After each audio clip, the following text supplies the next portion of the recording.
মৃত্যু প্রত্যেকের জন্য আসবেই, কিন্তু যারা হঠাৎ দুর্ঘটনায় মারা যায় তাদের মধ্যে অনেকেরই কবর হয় না।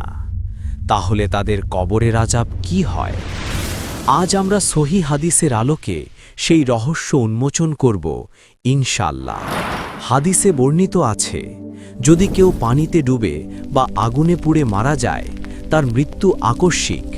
আল্লাহর কাছে তাদের জন্য বিশেষ নিয়ম রয়েছে। সহিহ মুসলিম।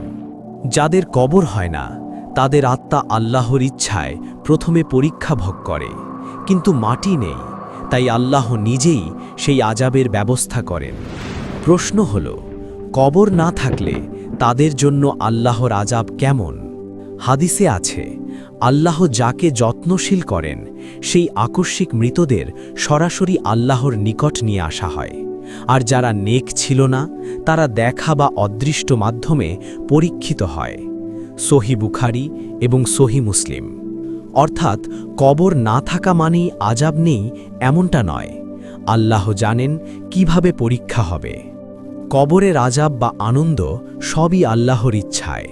আমাদের দায়িত্ব হল নেক কাজ করা, যাতে মৃত্যুর সময় আমরা আল্লাহর রহমতে নিরাপদ থাকি।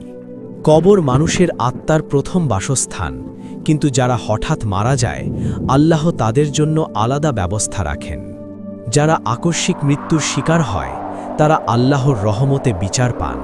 সূরা আন-নিসা ৯৮। এই শিক্ষাটি আমাদের স্মরণ করিয়ে দেয়, জীবন অস্থায়ী, আকস্মিক মৃত্যু হতে পারে যে কোনো সময়, তাই সদাচারী হওয়া অত্যন্ত জরুরি। কবরের আযাব কেবল মাটি বা কবরের উপর নির্ভর করে না, আল্লাহ প্রত্যেক আত্মার ন্যায় বিচার করেন।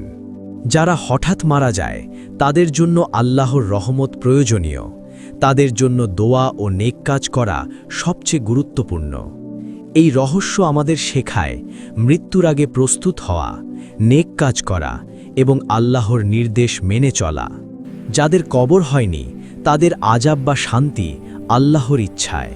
আমাদের দায়িত্ব হল সদাচারী হওয়া, আল্লাহর দিকে ফিরে যাওয়া।